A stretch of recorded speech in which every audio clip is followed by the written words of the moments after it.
Olá pessoal, tudo bem? A gente vai dar continuidade ao assunto de locação topográfica, né, da disciplina, com o assunto referente aos instrumentos e acessórios topográficos, certo? Depois de todo aquele embasamento que a gente teve, de planimetria e alguns métodos de cálculo, né? Agora a gente vai conhecer um pouquinho quais os instrumentos que são utilizados na locação topográfica, certo? Vamos lá, o primeiro deles é o teodolito, certo? O teodolito é um instrumento utilizado em levantamentos planimétricos e altimétricos, além de planialtimétricos, certo? Tem a finalidade de medir ângulos horizontais e verticais, bem como determinar alinhamentos de precisão. A precisão de suas leituras varia de acordo com o modelo e com o fabricante.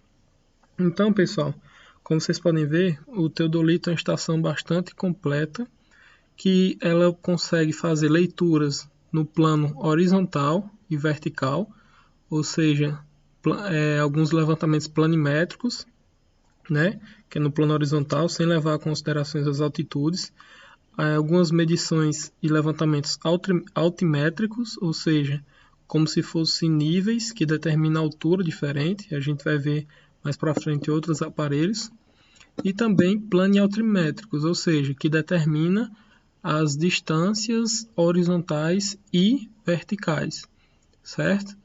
Além de eles também conseguir calcular ângulos, que é de suma importância, né? Como vocês sabem, dificilmente a gente vai ter um terreno, por exemplo, uma obra, com um ângulo reto, 90 graus, né? Sempre a gente tem algumas aberturas e ângulos diferentes. Então a gente precisa ter uma precisão muito grande com relação aos ângulos verticais e também horizontais para a gente locar a obra de maneira correta, certo? O nosso próximo equipamento é o nível de luneta, certo? Esse instrumento geralmente tem a finalidade principal de obter os desníveis do terreno. Isso pode ser facilmente conseguido com o auxílio de uma mira falante. Então, esse instrumento precisa de um instrumento complementar. A luneta, como o próprio nome já sugere, ela vai mirar, vai detectar diferenças de nível no nosso terreno. E para complementar a luneta, a gente tem a nossa mira falante, certo? A mira falante é essa régua aí, como vocês podem ver, parece que tem alguns S, né? Letra E tanto no plano normal quanto no plano invertido, né? Isso é determinado porque, como a distância é muito grande da luneta para a mira falante, eu preciso ter uma precisão bem elevada. Então, a cada abertura, digamos assim, dessa letra E, a parte preta, a parte branca, parte preta e branca intercalado, né? Elas têm medidas de 1 centímetro entre elas, certo? Então, para eu ter uma precisão maior, eu tenho que identificar em qual parte dela está localizado, né? Quando eu faço a leitura.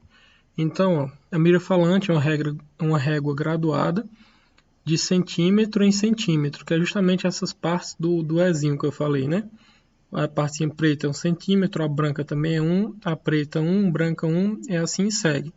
Assim como as vermelhas também. E serve para a obtenção dos desníveis do terreno. Pode ser de encaixe ou dobráveis e possuem geralmente comprimento de 3 ou 4 metros. Porque o comprimento dessa mira falante tem que ser bastante elevado? Porque existem declives ou aclives no terreno que é bastante acentuado. Então, com uma mira falante de 3 a 4 metros, a gente garante que desníveis até 4 metros ou 3, dependendo do tamanho dela, a gente consegue medir essas diferenças com exatidão, certo? Com o auxílio da luneta e da mira falante, um complementa o outro. A gente tem também aqui a trena, certo? Que é esse instrumento de medição direta de distância. Normalmente são confeccionadas de fibra de vidro ou em aço, e elas também têm tamanhos variados, né? 10, 20, 30, 50 metros até 100 metros, certo? Basicamente, para que vai servir a trena num levantamento topográfico? Para medir a questão de ré e vante, que a gente vai ver nas próximas aulas, certo? A gente vai calcular rumo, azimuth, alguns cálculozinhos de ângulos, certo? Para a gente fazer medições, levantamentos topográficos, algumas cadernetas de campo. E a gente precisa medir essas distâncias, certo? Então a gente usa um treino convencional para realizar a medição dessas distâncias. E aqui a gente tem alguns receptores GPS, pessoal. Geralmente são instrumentos geodésicos que têm a finalidade de determinar as coordenadas geográficas, né? Então, são bem mais complexas do que o teodolito ou que uma luneta, certo? Esses materiais já trabalham com georreferenciamento.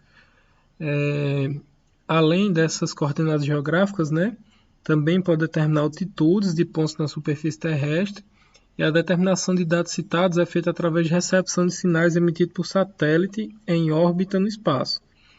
Então, há uma certa precisão, bem mais elevada, né, quanto a esses instrumentos geodésicos. Obviamente, o custo do aparelho e de operação é bem mais elevado do que uma estação total, que a gente vai ver mais na frente, ou do que um teodolito ou luneta, certo?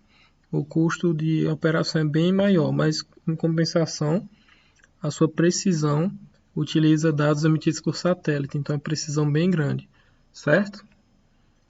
Outro equipamento aqui que a gente tem é bem mais antigo, é quase em desuso, mas é interessante que a gente fale sobre ele, que é o distanciômetro, certo? Como o próprio nome já sugere, o distanciômetro é um instrumento de medição indireta de distância. Ele trabalha acoplado no teodolito e a medição é feita através de raios infravermelhos com auxílio de prismas e refletores, certo? Como é que esse aparelho mede a distância? Basicamente, ele tem esse raio laser, né? Essa medição infravermelha tem uma determinada velocidade padrão desse raio, obviamente que é imperceptível a olhos humanos, e ele vai bater no espelho que a gente chama de prisma, que a gente vai ver ao longo dessa aula também o que é um prisma, e vai refletir de novo para o distanciômetro. A velocidade que esse raio bate no prisma e volta para o aparelho, a gente consegue calcular a distância, né? Então, a partir desse princípio físico é conseguido ser medida a distância. Então, é emitido esse raio laser. A partir desse raio laser, a velocidade ou o tempo, melhor dizendo, que demora para o laser chegar no prisma e retornar para o aparelho, a gente consegue dados de velocidade, e com a velocidade a gente consegue saber a distância em metros exata, certo? A gente tem aqui, na nossa escola, a gente tem esse equipamento, certo? Que é a estação total, que esse é o equipamento mais completo que a gente tem para algumas medições, certo? Ele é um instrumento eletrônico que funciona assim como o teodolito e distanciômetro junto. Então, além de medir distâncias, ele também vai medir, fazer levantamentos altimétricos, planimétricos, planialtimétricos e também de medições de ângulos horizontais e verticais, certo? Como está dizendo no texto, ou seja, faz o trabalho de dois instrumentos citados num só, porém com mais precisão e mais rapidez, além de possibilitar a armazenagem de dados, certo? A principal característica da estação total é porque, quanto nas outros equipamentos, no teodolito, no nível, na luneta, no distanciômetro, eu preciso anotar esses dados, na estação total, ele já tem um próprio computadorzinho de bordo, né? Que já vai armazenando esses dados e a gente consegue fazer o upload desses arquivos, certo? Desses dados. Com relação a medidas de ângulos, a distâncias, a medições horizontais, verticais, planimétricas, enfim. É o aparelho mais completo para a utilização de locação topográfica que a gente tem, principalmente aqui na região, certo? O custo desse aparelho eu não vou precisar saber quanto é que é ele, mas é um valor bem salgado, vamos dizer assim. Está em torno de 50, 20, 25, 40 mil reais, mais ou menos. Eu não sei o preço, depende da marca, depende da função do aparelho, mas é uma aquisição com um valor um pouquinho mais alto, certo? Mas em compensação ele traz um retorno bem grande, certo? A gente tem aqui, pessoal, a bússola, que é um instrumento que tem finalidade de determinar ângulos azimutais ou rumais. A gente vai ver nas próximas aulas o que é um rumo e o que é um azimuth, certo? Temos a bússola, que possui o limbo e outra delinatória, certo? Que é utilizado no limbo do instrumento ao qual está acoplado. Então a gente tem aí algumas algumas partes que compõem a bússola, certo? A gente tem um tripé, né, que é um suporte portátil, que possui 3 pernas corrediças com a base sobre a qual acoplam os instrumentos como teodolito, nível e etc. A gente tem aqui a baliza, um haste de ferro, geralmente com 2 metros de comprimento e seção circular, com aproximadamente 1,5 cm de diâmetro.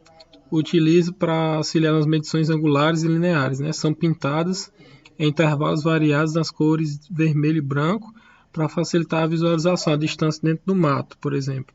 Certo? Quando a gente tem mata fechada e precisa fazer o levantamento topográfico, a gente usa o auxílio da baliza, certo? Para se locar e achar os pontos, né? Com maior precisão.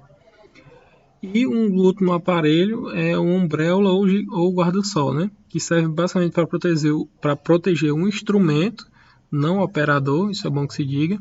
A umbrella é para proteger o instrumento, certo? Contra raios solares, chuviscos, esporádicos que possam acontecer. Na exposição dos instrumentos a estas condições poderá causar sérios danos aos mesmos, né? Tendo que descalibrar o aparelho, enfim, tem que mandar para manutenção e tudo. Então, o guarda-sol, a umbrella, serve para proteger o aparelho, certo? Então, esses são alguns dos equipamentos utilizados na locação topográfica. Espero que vocês tenham gostado dessa aula. E no nosso próximo encontro a gente vai tirar dúvidas e ver alguns outros assuntos referentes à disciplina, certo? Até mais, pessoal.